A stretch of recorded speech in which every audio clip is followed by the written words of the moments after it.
Halo, apa kabar pemirsa TVR Parlemen dimanapun Anda berada. Berjumpa kembali bersama dengan saya, Subki Abdul, dalam program TVR 17. Tepat pukul 17 waktu Indonesia Barat, kami hadirkan kepada Anda sejumlah informasi paling baru dan juga menarik seputar kinerja dan juga kegiatan DPR RI yang telah disajikan oleh redaksi TVR Parlemen. Pemirsa, inilah TVR 17 edisi Kamis 16 Juni 2022 selengkapnya.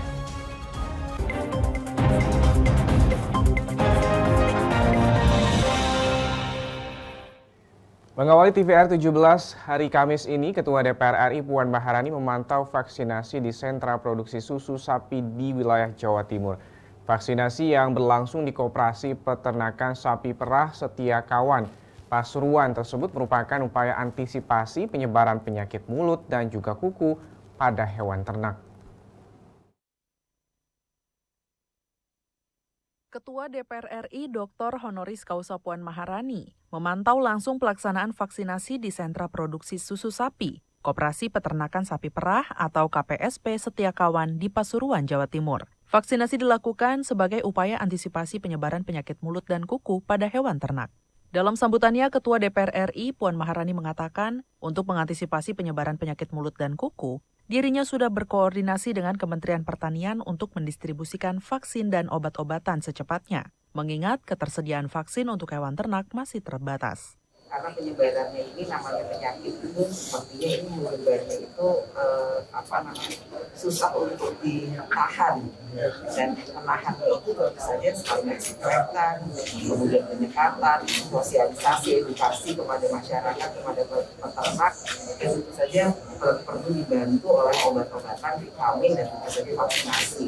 Pada kesempatan ini, alhamdulillah saya sudah bisa berkoordinasi dengan Kementerian Pertanian untuk bisa membawa vaksinasi dan vitamin untuk para ternak dan spray untuk desinfektan.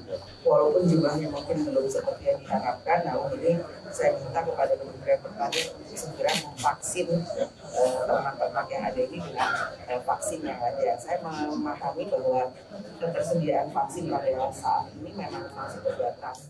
Puan Maharani menambahkan, pemerintah harus melakukan optimalisasi pemberian vitamin untuk sapi sambil menunggu kelanjutan vaksinasi, terutama menjelang Idul Adha tahun ini. Pelaksanaan vaksinasi kepada sapi di Koperasi Peternakan Sapi Perah Setia Kawan merupakan yang pertama dilakukan di Jawa Timur sejak merebaknya penyakit mulut dan kuku. Dari Pasuruan, Jawa Timur, Tim Liputan TVR Parlemen melaporkan. Besok informasi selanjutnya, Komisi 9 menerima audiensi pengurus Toksinologi Society of Indonesia guna membahas langkah preventif, promotif, dan juga penanganan gigitan hewan berbisa. Mengingat Indonesia adalah negara tropis dengan keragaman fauna dan juga angka kematian akibat gigitan ular di negara ini yang cukup tinggi. Komisi 9 menerima audiensi pengurus Toksinologi Society of Indonesia membahas langkah preventif, promotif, dan penanganan gigitan hewan berbisa.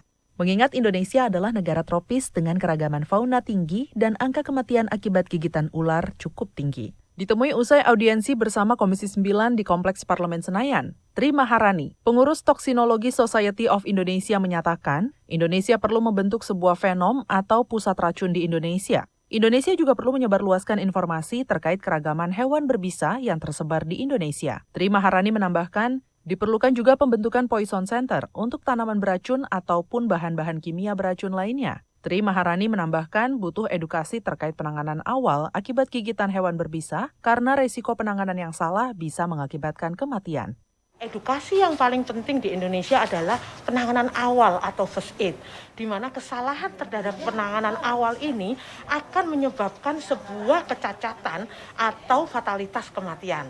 Misalnya pada gigitan ular, masih banyak yang masih salah dalam penanganan awal, masih dikeluarkan darah, masih disedot, diberikan batu hitam dan juga alat-alat lain yang tidak berguna, bukan dibuat tidak bergerak atau diimobilisasi.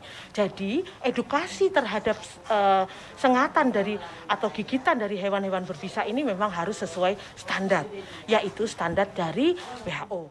Komisi 9 DPR RI meyakini masyarakat membutuhkan edukasi dan sosialisasi berkelanjutan tentang bagaimana mengatasi kegawat daruratan akibat gigitan ular, sengatan tawon, ubur-ubur, dan hewan berbisa lainnya, serta bantuan hidup dasar atau resusitasi jantung paru. Andri TVR Parlemen melaporkan. Pemirsa, anggota Komisi 6 DPR RI Dedi Yefri Sitorus ini meminta PT Kereta Api Indonesia bisa lebih serius dengan realisasi penambahan PMN, terutama dalam melanjutkan pembangunan proyek LRT Jabodebek dan juga kereta cepat Jakarta-Bandung.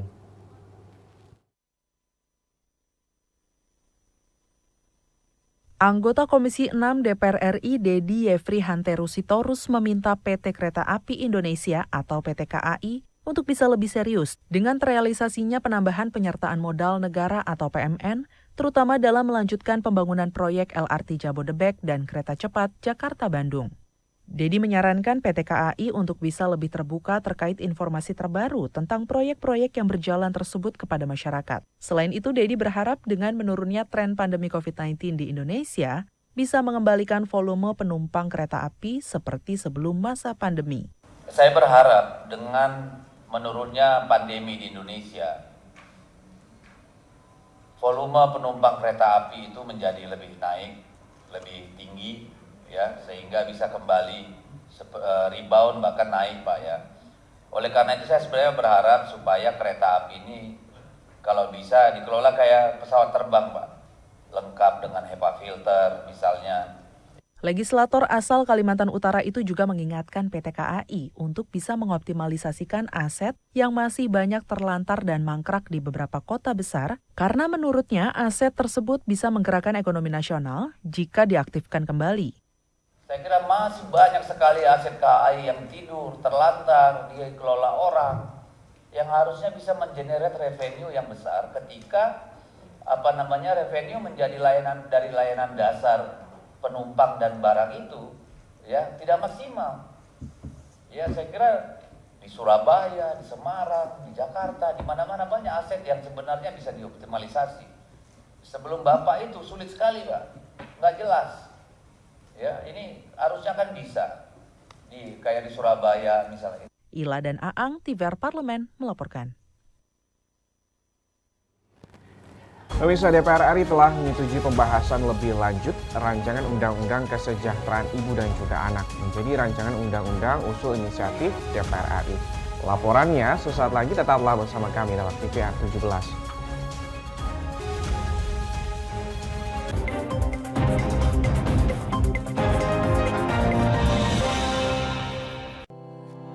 Tugas dan fungsi DPR RI sangat penting bagi negeri ini sebagai pengemban amanat rakyat. Namun tidak banyak yang tahu apa saja fungsi dan tugas dari DPR. DPR mempunyai 3 fungsi pokok, yaitu legislasi, anggaran, dan pengawasan. Ketiga fungsi tersebut harus dilaksanakan dalam kerangka fungsi representasi yang mengedepankan kepentingan rakyat berdasarkan aspirasi masyarakat dan untuk kesejahteraan rakyat. Dari fungsi legislasi, DPR RI mempunyai tugas dan wewenang untuk menyusun dan menetapkan program legislasi nasional bersama dengan pemerintah, menyusun dan membahas rancangan undang-undang, menerima rancangan undang-undang dari DPD, membahas rancangan undang-undang yang diusulkan oleh Presiden ataupun DPD, menetapkan undang-undang bersama dengan Presiden, menyetujui atau tidak menyetujui peraturan pemerintah pengganti undang-undang yang diajukan Presiden untuk ditetapkan menjadi undang-undang. Sementara, fungsi anggaran membahas dan memberikan persetujuan atau tidak memberikan persetujuan terhadap rancangan undang-undang tentang APBN yang diajukan Presiden, memperhatikan pertimbangan DPD atas rancangan undang-undang tentang APBN dan rancangan undang-undang terkait pajak, pendidikan, dan agama, menindaklanjuti hasil pemeriksaan atas pengelolaan dan tanggung jawab keuangan negara yang disampaikan oleh BPK, memberikan persetujuan terhadap pemindahantanganan aset negara maupun terhadap perjanjian yang berdampak luas bagi kehidupan rakyat yang terkait dengan beban keuangan negara. Dan fungsi pengawasan, melakukan pengawasan terhadap pelaksanaan undang-undang, APBN, dan kebijakan pemerintah, membahas dan menindaklanjuti hasil pengawasan yang disampaikan oleh DPD terkait pelaksanaan undang-undang mengenai otonomi daerah, pembentukan, pemekaran, dan penggabungan daerah, pengelolaan sumber daya alam dan sumber daya ekonomi lainnya, pelaksanaan APBN, pajak, pendidikan, dan agama. Terima kasih. Video ini dipersembahkan oleh TV dan Radio Parlemen, Biro Pemerintahan Parlemen, Sekretariat Jenderal, dan Badan Keahlian DPR RI.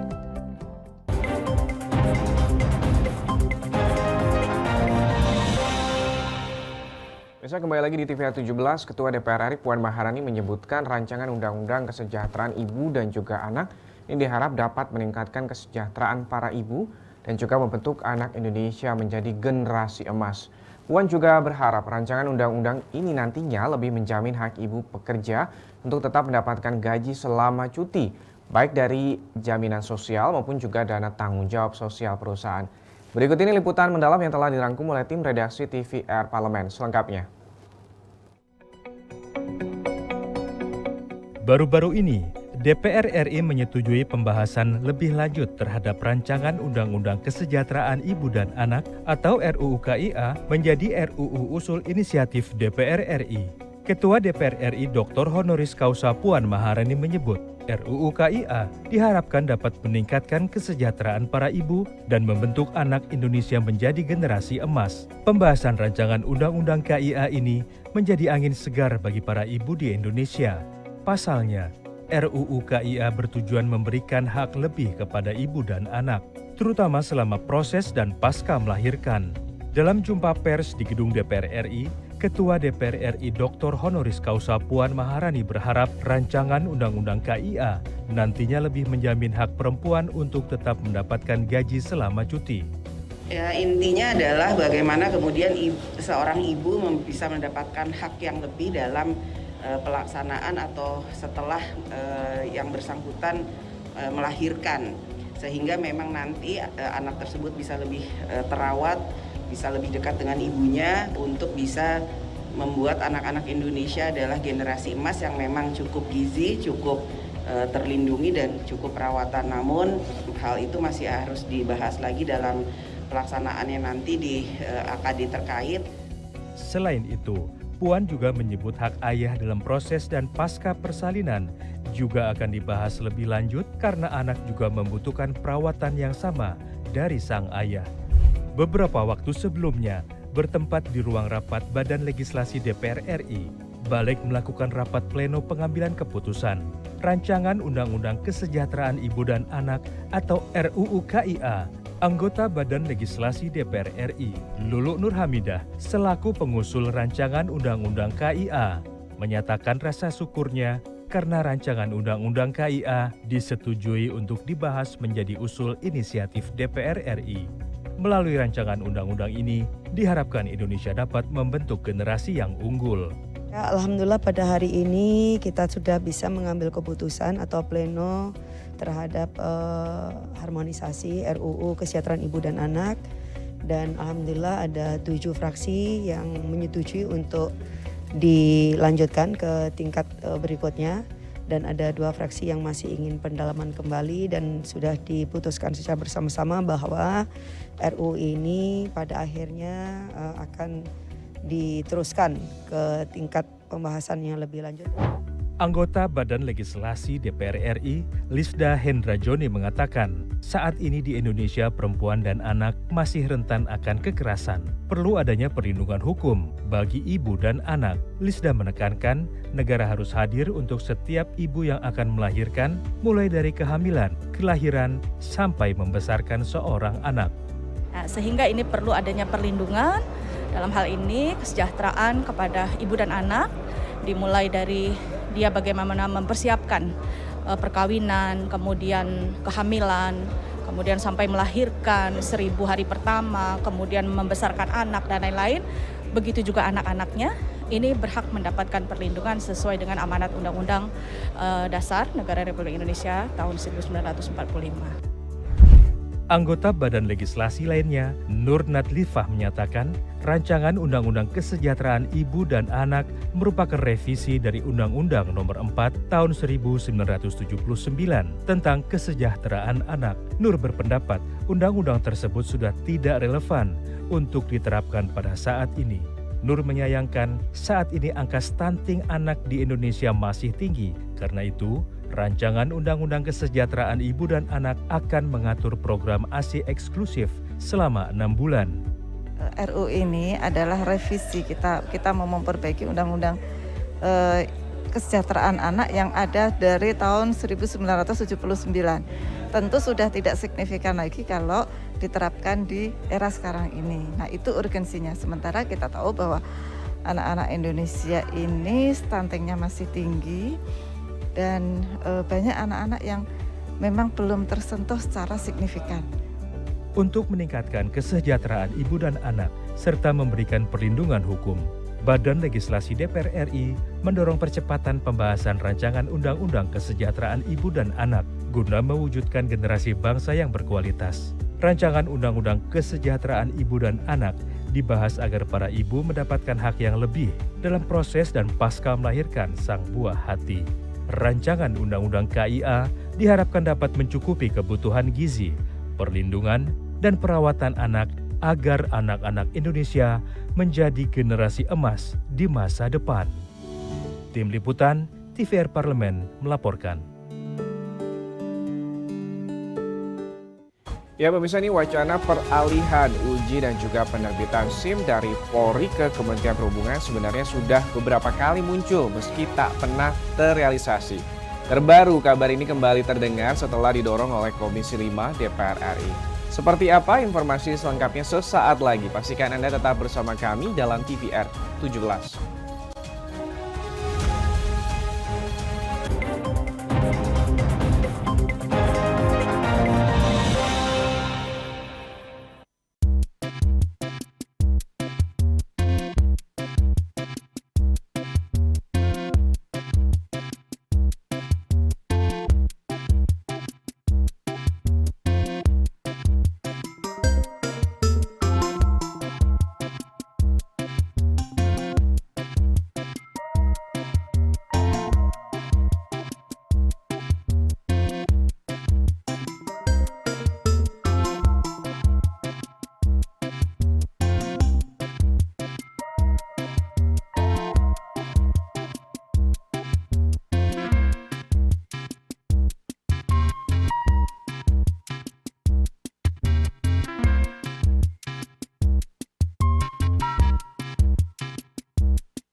Virus corona menjadi perbincangan dunia.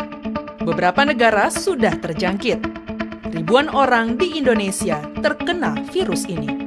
Kita perlu antisipasi dengan melakukan hal berikut. Cuci tangan dengan sabun dan antiseptik.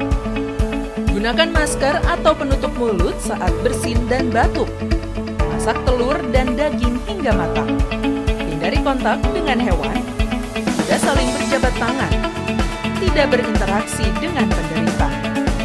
Jika memiliki demam tinggi, batuk, pilek, gangguan pernafasan, sakit tenggorokan, dan letih lesu, segera periksakan ke dokter.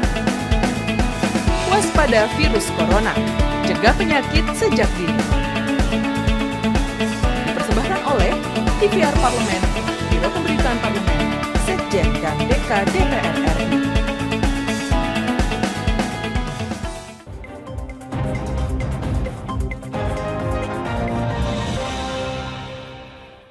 Terima kasih Anda masih menyaksikan TVR 17 dan masih bersama dengan saya Subki Abdul. Pemirsa, ini Komisi 5 DPR RI mendorong peralihan kewenangan penerbitan surat izin mengemudi atau SIM dari Polri kepada Kementerian Perhubungan.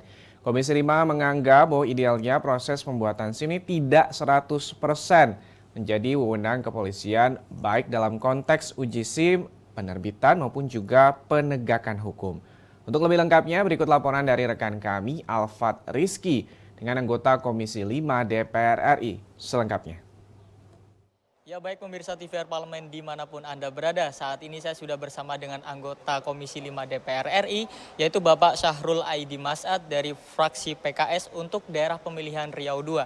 Nah pada kesempatan kali ini kita akan ngobrol-ngobrol terkait dengan usulan penerbitan SIM ini untuk dialihkan ke Kementerian Perhubungan. Nah Bapak Syahrul gimana Pak melihatnya ini Pak?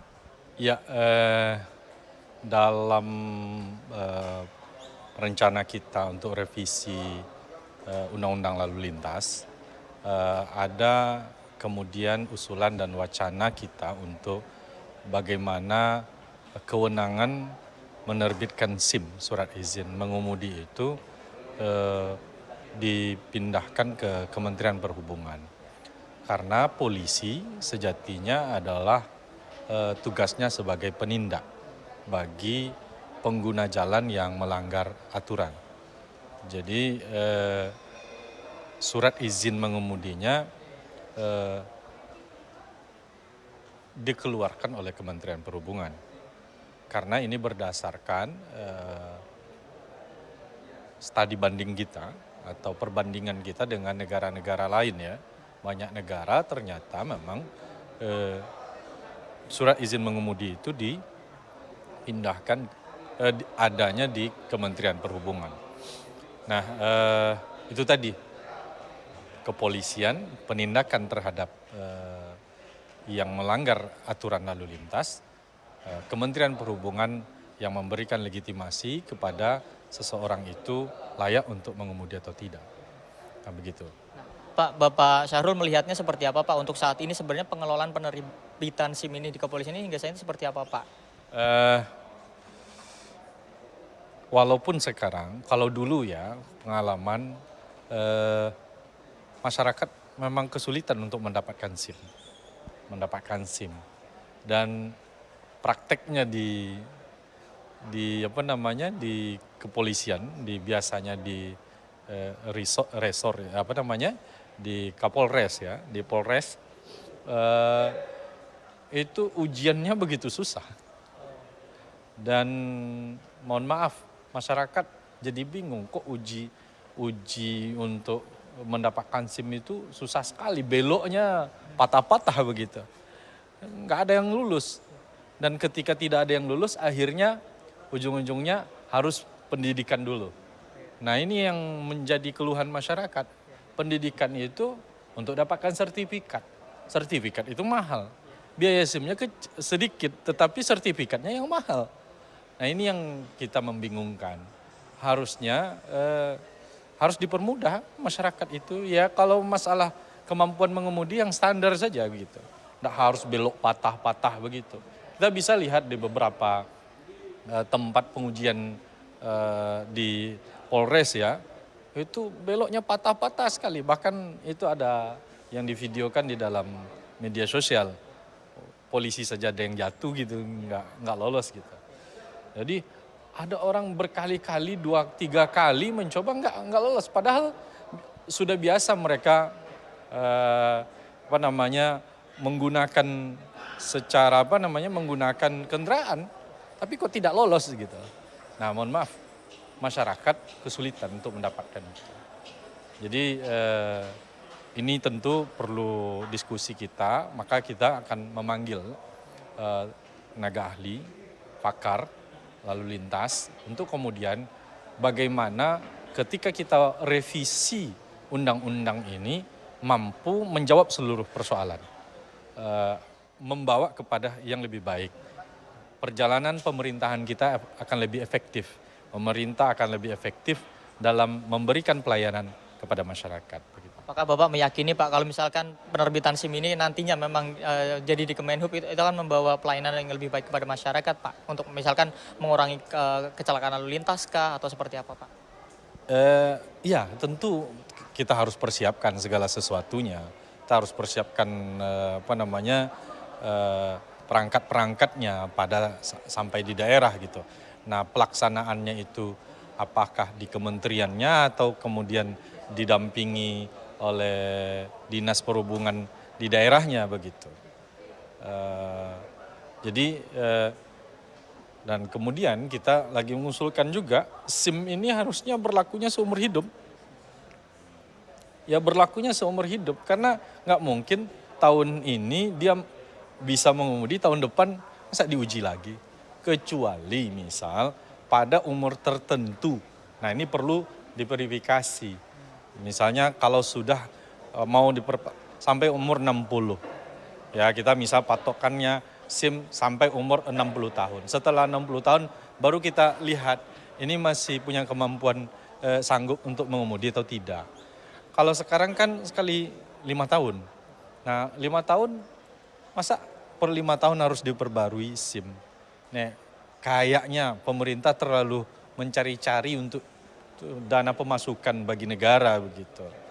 Ya, kita lagi mengusulkan bagaimana SIM ini berlaku seumur hidup. Ya. Baik, terima kasih Bapak Syahrul. Jadi ada tadi gambarannya bahwa SIM ini diharapkan tadi juga usulannya untuk bisa berlaku seumur hidup dan juga bisa dialihkan kewenangan untuk penerbitannya dari kepolisian ke Kemenhub ya Pak dalam revisi undang-undang tadi Pak ya. Ya, terima kasih pemirsa atas perhatian Anda. Saya Alfat Rizky melaporkan langsung dari ruang sidang Komisi 5 DPR RI. Kembali ke studio. Ya, terima kasih rekan kami Alfat Rizky. Pemirsa, sesaat lagi kami akan hadirkan kepada Anda sorotan media nasional seputar DPR RI usai jeda berikut ini. Tetaplah bersama kami.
Ya, kembali lagi di TVR 17. Kali ini kita masuk ke segmen media nasional. Mari kita simak apa yang disoroti media nasional pada hari ini tentang isu-isu terkini bersama rekan kami, Anggun Oktarini.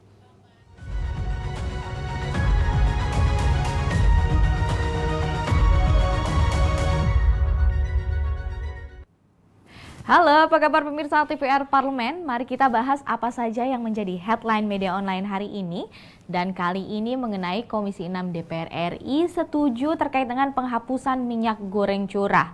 Memang ini ada pembahasan di berbagai macam media online, di mana disebutkan anggota Komisi 6 DPR RI, Dedi di sini mengatakan bahwa mendukung rencana pemerintah yang akan menghapus minyak goreng curah dari pasaran.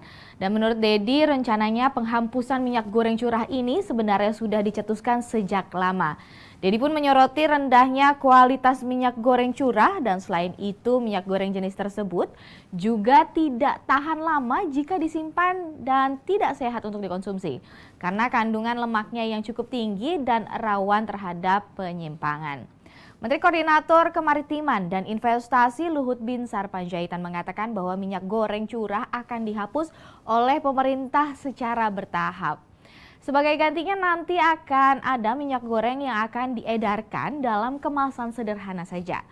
Dan untuk itu kita beralih ke berita selanjutnya yang juga menjadi headline di berbagai media online adalah terkait Puan Maharani ajak masyarakat bersama-sama menjaga kelancaran pemilu tahun 2024. Ini memang waktunya sudah dekat pemirsa dan rasanya perlu ada perhatian khusus dari masyarakat karena makin lama masyarakat akan makin pintar. Di sini ada statement dari Ketua DPR RI Puan Maharani mengajak masyarakat ikut bersama-sama menjaga ketertiban dan kelancaran kontestasi pemilihan untuk pemilihan umum legislatif, presiden maupun kepala daerah yang akan berlangsung serentak pada tahun 2024. Puan Maharani menyampaikan saat ini sudah masuk tahap pemilu, maka pesta demokrasi harus dijaga oleh semua pihak tentunya. Puan juga menghimbau kepada segenap elemen bangsa untuk mengembalikan hakikat dan jati diri pemilu sebagai instrumen demokrasi yang berorientasi pada persatuan dan kesatuan bangsa. Sesuai dengan peraturan perundang-undangan, tahapan penyelenggaraan pemilu dimulai paling lambat 20 bulan sebelum hari pemungutan suara. Pemilu di 2024 pemirsa dilaksanakan nantinya pada tanggal 14 Februari, di mana tahapan awal pemilu dimulai pada 14 Juni 2022. Kalau tadi kita sudah bahas beberapa headline media online yang terbit pada hari ini, seperti anggota Komisi 6 DPR RI menyetujui penghapusan minyak goreng curah dan juga tentang terkait Puan Maharani ajak masyarakat bersama-sama menjaga kelancaran pemilu 2024. Maka berakhir pula perjumpaan kita. Saya Anggun Oktarini kembali ke rekan Uki.